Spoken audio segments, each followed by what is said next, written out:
Using the standards of gold and fame as measures, Sid Vicious, or Sid Justice, or Psycho Sid, is a Hall of Fame caliber wrestler. A 4-time world champion, Sid more than looked the part of a looming final boss. A 6'9" giant that tossed hapless sacks of humanity around like driftwood while wearing an unblinking gaze occasionally betrayed by a twisted snarl. Sid was the archetypal wrestling monster, a bad man that left a flurry of victims in his wake like a powerful hurricane. And just like the most powerful hurricanes that cause untold horror and damage, Sid wasn't one to stick around very long. Sid Vicious had all the tools to be a mainstay, and yet, for a myriad of reasons, he was pro wrestling's most curious drifter. I'm Jack from Cultaholic.com, and this is the true story of Sid Vicious, wrestling nomad.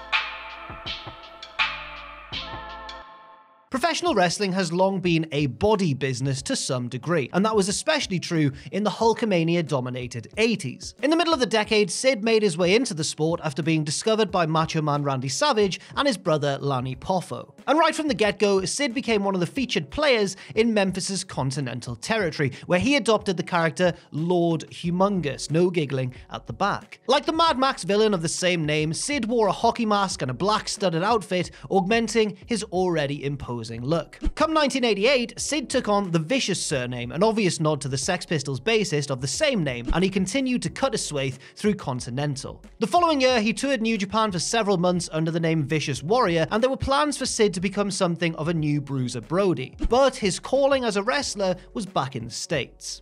In the summer of '89, Vicious debuted for World Championship Wrestling as one half of the Skyscrapers alongside the equally menacing Dan Spivey. The two routinely made a show out of demolishing jobbers, looking like the scariest dudes that ever set foot inside a wrestling ring. But while Spivey was pushing 40, Sid was still in his late 20s, and a big singles run for him looked to be all but inevitable. Later on that year, Sid sustained a broken rib and a punctured lung while working a tag team bout with the Steiner brothers at one particular Clash of the Champions show. Because of this, his momentum was halted, missing nearly 7 months of action, and he had to gain back the large amount of muscle mass that he'd lost through inactivity. But when he returned in the spring of 1990, things were looking up for the powerhouse. He was slotted into the Four Horsemen, the intimidating muscle for champion Ric Flair and fellow cohorts Arn Anderson and Barry Windham. It was a plum position for Sid, even if it did mean having to half-heartedly cower for RoboCop one fateful night. The less said about that, the better. But with this phase of his career came a Halloween Havoc main event against Sting for the world title, but again, the less said about the ending of that match, the better. That loss notwithstanding, Sid continued on as the promotion's resident monster, ragdolling Brian Pillman in the finish to a War Games match at the 1991 Wrestle War. Sid's value was high. Returning booker Dusty Rhodes wanted to sign him to a long-term deal with the promotion, potentially one worth lots of money. Meanwhile, the WWF, which was at the time a natural habitat for leviathans of Sid's kind, countered with their own big offer, and Vicious ultimately chose to jump ship. He did one notable job on his way out of WCW, losing to El Gigante in a woeful stretcher match at the first ever Super Brawl, but Sid never did get on the stretcher. He just got up and casually left for New York. The length of tenure in WCW, a little under 2 years. Under the modified handle of Sid Justice, the heavyweight brute made his first appearance in the WWF 9 days later, beating up the Mountie in an untelevised segment at a TV taping. Throughout the summer of 1991, Sid's TV debut was built through vague vignettes, while his fellow wrestlers cut promos attesting to the awesome force that was the incoming Sid Justice. He officially debuted at that year's SummerSlam, serving as a guest referee for a handicap match pitting Hulk Hogan and the Ultimate Warrior against Sergeant Slaughter's Triangle of Terror. Though it was teased that Sid might try to screw over the good guys, he actually called a fair match, and even posed with Hogan at the Hulkster's request after the match. Somewhat surprisingly, yes, Sid was cast as a sworn babyface, which was necessary as Warrior was suspended the same night for unprofessional conduct. They needed another big babyface lad. The big man stepped into Warrior's spot at house shows, suddenly the number 2 or 3 babyface in the whole company. That heroic standing, though, came to an end in early 1992, when Sid underwent a heel turn after his totally clean elimination of Hogan in the Royal Rumble match, which, to be honest, the WWF did their best to paint as an act of treachery. But what did Sid even do wrong? Hogan and Sid were slotted to go on last at WrestleMania 8, and, you know, it's the main event spot, but how calamitous it turned out to be. Hogan won via DQ after a botched finish and a late run-in from Papa Shango. Sid then transitioned into a feud with the returning Warrior, but before it could gather steam, he quit the promotion after refusing to serve a suspension for failing a drug test. Unhappy with the Warrior matches at house shows, as well as the heel turn diminishing his merchandising potential, the incoming suspension was apparently the last straw for Sid, and he walked out following a house show loss to Warrior in Boston, Massachusetts. The length of tenure this time, just 11 months.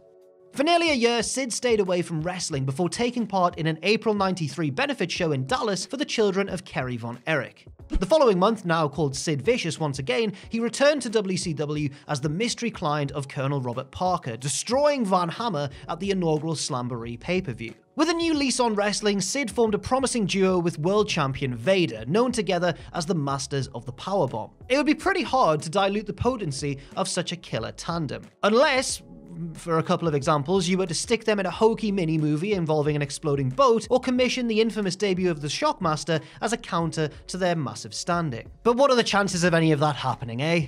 But forget detonating watercraft and bumbling spacemen, they're just passing annoyances. Sid had bigger fish to fry because he was finally going to win the big one. Plans were in place for Sid to defeat Vader for the world title at that year's Starrcade. In fact, WCW produced promos and that sort of thing, depicting Sid as champion at some of the far-reaching TV tapings that autumn. But yeah, about that. 2 months before Starrcade, Sid was involved in, to be honest, a horrifying incident with Arn Anderson at a hotel in Blackburn, England. After an altercation at a hotel bar, the two picked up the fight outside Arn's hotel room. There, a pair of scissors were reportedly introduced, and Sid nearly stabbed Arn Anderson to death, reportedly inflicting 20 different wounds on the enforcer. Understandably, Sid was quickly shown the door, and he never did make it to Starrcade. The length of tenure this time? About 5 months. Incredibly, outside of losing his job, Sid wasn't hampered in any other way by the incident, neither criminally nor legally. He disappeared from wrestling for some time before returning to his Memphis stomping grounds once more in the summer of '94. There, he renewed old hostilities with Jerry Lawler and held the USWA heavyweight title for the latter half of the year. He also turned up at the final UWF show ever, the infamous Blackjack Brawl, where he lost via DQ to Steve Williams in the main event. Shortly after dropping the belt back to Jerry Lawler, Sid returned to the very World Wrestling Federation he'd left in his wake 3 years earlier. 6 weeks out from WrestleMania 11, Sid, temporarily working under just a mononym, just one name, was placed in the role of bodyguard for top heel Shawn Michaels, the challenger to prior bodyguard Diesel's WWF title at the pay-per-view. But when Michaels failed to defeat Diesel, he partially blamed the turn of events on Sid's inattentiveness during an in-ring promo on the following night's Raw. Irate at this, Sid attacked Michaels and powerbombed him 3 times, putting him out of commission. It was here that the Psycho Sid handle was born, attesting to Sid's violent tendencies and their unpredictable timing. With Michaels sidelined and also turned babyface, Sid briefly moved into the top heel spot where he was the centerpiece of the $1 Million Corporation under the tutelage of Ted DiBiase. At the first 2 In Your Houses, Sid fell short against Diesel in title bouts, the latter of which was a lumberjack match, and the monster heel then slipped down the card, mostly rudderless. And come early 1996, Sid was once again gone from the WWF. Following a house show where he put over perennial undercarder Bob Holly earlier in the year, Sid went home. While he later claimed that he left due to a neck injury, Holly claims that Sid's frustration with the Clique and their brand of politics led to him taking his leave, and that the ailing neck was just a cover. As for Sid, he was content to work a blue-collar job back at home and seemed to have little time or inclination for wrestling any longer. The length of tenure this time? Again, about 11 months. Sid formally announced his retirement from the ring in the March of '96 on Jerry Lawler's weekly Memphis show. But you know what they say about wrestling retirements. Less than 4 months later, Sid was back with the WWF, oddly enough providing a service he'd first performed 5 years earlier, filling in for the Ultimate Warrior at house shows due to Warrior and the company falling out once more. He was soon back full-time with the WWF, having lassoed himself a nice guaranteed deal, and for the first time in 4.5 years, Sid was playing a babyface on the national stage. He also received a pretty sturdy push at this point, going over the British Bulldog and Vader in pay-per-view outings. ratings. Then, at Survivor Series, Sid realized what most anticipated to be his professional destiny, a run with the WWF Championship. With a Madison Square Garden crowd cheering him more than his babyface opponent, Sid demonstrated heelish tendencies en route to defeating Shawn Michaels for the gold. Sid ultimately held the belt for 2 months before losing it back to Shawn, but got it back via the convoluted Lost Smile fiasco that totally reconfigured WrestleMania. He lost the title once more 5 weeks later in the main event of WrestleMania 13 to The Undertaker, becoming the 6th victim of the Mania streak. From there, Sid kind of meandered around the upper mid-card as a bit of a peripheral figure before injuries sustained in a June 97 car accident sidelined him once again. After one random and forgettable appearance on Raw the following month, Sid was gone once more. The length of tenure this time, just over a year, but with 2 world title reigns to show for it. Sid shut himself down for the rest of '97, but took copious indie bookings in 1998, split between the Tennessee, Mississippi area and for several NWA affiliates in New Jersey. After that, he turned up in a somewhat unexpected place. After the calendar flipped to 1999, Sid made his surprise debut for ECW at the Guilty as Charged pay-per-view, defeating John Kronus as a mystery client of manager Judge Jeff Jones. The angle was a complete rehash of how he returned to WCW 6 years earlier, but for a much different audience. And the hardcore ECW fans, they loved Sid. His short thrashings of assorted mid-carders drew enormous pops from the very same crowds that would applaud feverishly for the very intricate Rob Van Dam and Jerry Lynn exchanges. See, everybody loves variety, especially the bloodthirsty ECW crowd. Naturally though, it wasn't meant to last, especially in increasingly insolvent times for ECW. By the end of May, Sid was on his way back to the Big Two. Length of tenure here, over 4 months. At WCW's Great American Bash in June of '99, Sid made a shocking return at the night's end to assault world champion Kevin Nash. Less than 6 years had passed since the Scissors incident with Arn Anderson, and AA still worked with the company, albeit in a non-wrestling role. By all accounts, however, the two put the near-fatal altercation behind them. After a brief alliance with Randy Savage, Sid went off on his own as the Millennium Man, building his own win streak in the vein of would-be rival Goldberg. But this was an angle that was a bit more convoluted than it needed to be. He went on to defeat Chris Benoit to become United States champion before ceding his feud to Goldberg following a pair of pay-per-view matches. With the roster in disarray at the start of 2000, Sid was thrust into the world title picture, winning the title twice that January. There wasn't much to these reigns aside from their coinciding with the dying gasps of the New World Order, and Sid was later forced to vacate the title that April as part of the company reboot. Cheers for that one, Russo. For reasons that aren't clear, Sid was then kept off TV for the next 8 months, despite being the most recent world champion prior to the reboot. When he returned in December, he lost to champion Scott Steiner at Starrcade. The following month, Sid participated in a 4-way match at the Sin pay-per-view where he suffered one of the grisliest leg injuries in the history of the sport while jumping off the top rope. Please don't show that one, Mr. Editor. Do something,